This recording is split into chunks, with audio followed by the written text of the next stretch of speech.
Welcome to TYT Sports. Francis Maxwell. Monday means we're here with the True Geordie. Fantastic to have him on. Check out his channel. Brilliant coverage on there. So we're going to jump into it. Liverpool versus QPR. I suppose the points are there for Liverpool, but when you're conceding goals like this team, who in my view were one of the worst teams at the start of the season, to concede 2 goals against QPR is something that really needs to be looked upon. What did you think about the game? Well, in my predictions of the game, I said QPR are a bit like a sandwich. You turn up, you eat it. And quite frankly, that's what I thought was going to happen. But I always thought that QPR would get a goal because Liverpool's defence is shambolic, and that goalkeeper isn't that great either. So there's always a goal to be had. What shocked us about the game most was that QPR were the better team for the 90 minutes. So really, aside from a few flashes of brilliance from Raheem Sterling, Philip Coutinho, really it was all QPR.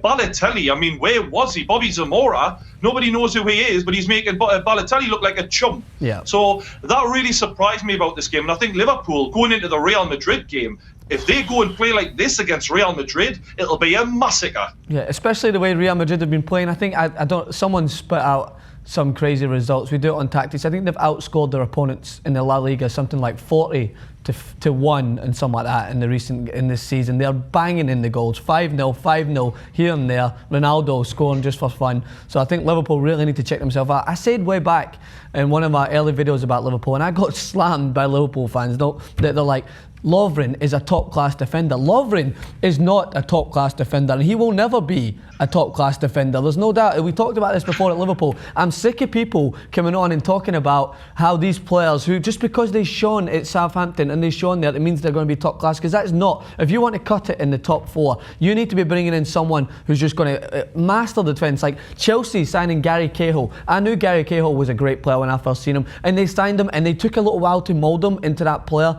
that he is right now. I think he went between sometimes John Terry being there and with David Luiz come in, they would kind of rotate it, but then Gary Cahill cemented his place as one of the best defenders in my view in the world at centre back, and he showed that. Especially, I remember going way back, Champions League final against Bayern Munich. I thought he was phenomenal.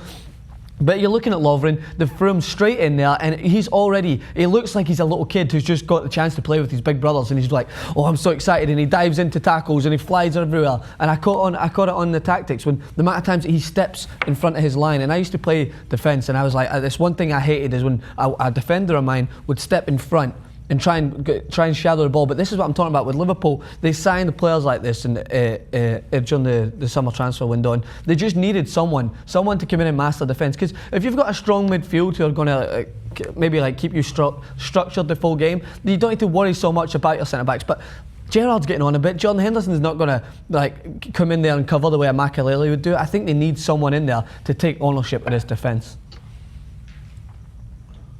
Well, I completely agree with what you're saying about holding the line. Now, one of the biggest moments of the game where he did this, where he went forward, he left his partner there defending deep. He's high. Instantly, if you're trying to play, for example, the offside trap, and you're high and your mate's all the way back there, you're going to get caught out every single time. Yeah. Bobby Zamora left him for dead with a quick throw-in. Yeah. He gets down the right-hand side, crosses in, and if he'd had any shot accuracy on him at all, it would have been in the back of the net. And that was 99% Lovren's fault. Yeah, the lad has no responsibility. You look at the great centre-backs that we've seen over the years, Tony Adams, John Terry, they all know what they should be doing. And I think Lovren just kind of forgets his job at times. Yeah, and he's going to be going up against Cristiano Ronaldo. I mean, come on, it's just going to be insane to see. I mean, I'm a big fan of the neutrals. I like to see, as much as I'm Scottish, I like to see the English teams still do well in the Champions League, and I'd love to see them put up a fight. But then on top of that, you just get worse news, and you hear that Daniel Sturridge is going to be out for even longer. And there was memes going around everywhere on Twitter. I know you've probably seen it, crying babies finding out that Sturridge is going to be out, especially with the way Balotelli has come into his role, scoring 1 goal already. So what can they do you think, to try and counteract the fact that they don't have Sturridge? I mean, because they just need something else to try and give them that dynamic front, especially in the Champions League.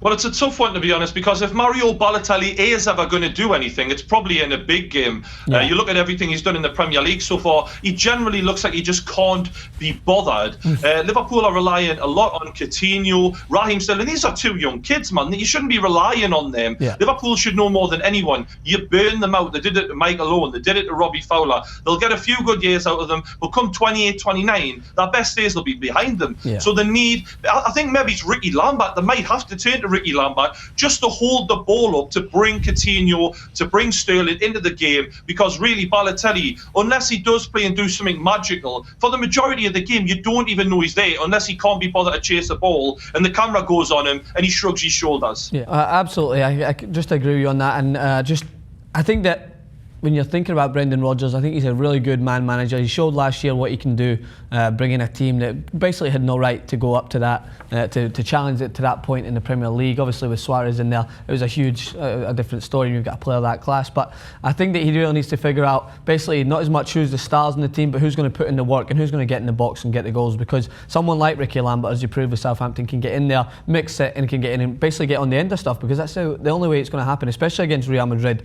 I don't know in terms of tactical analysis what he can do to counteract Gareth Bale with Ronaldo and Benzema up there. You see these teams in Spain who just look like little kids that are, I talked about it in the video, they're doing what Lovren does, and they're stepping right on the back, the heels of guys like Gareth Bale and Ronaldo, who can run a 40 sprint in about 4.2 seconds. Like, why would you get that close to them? Because all it takes is a spin. So if I was Liverpool, you need to go out and you need to think about packing it back, maybe doing what Atletico Madrid do and holding them until they get to the 18-yard box and compressing their defence so they can't get the balls in behind.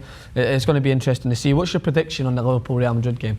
Well, for me, one of the worst defenders in the Premier League for going forward and overcommitting and leaving the defence totally wide open is Glenn Johnson. Yeah. Now, he is going to be directly marking probably Cristiano Ronaldo. Yeah. So, with that being said, I've got to, honestly, I think Real Madrid could easily hit 4 or 5, no problem. Yeah, it'll be interesting to see, and I can't wait, so I look forward to it. Thanks again, Brian Davis, aka the True Geordie, here on every Monday on TYT Sports, as to wasting no time to get right into all the action. So thanks again, Brian. Subscribe to his channel.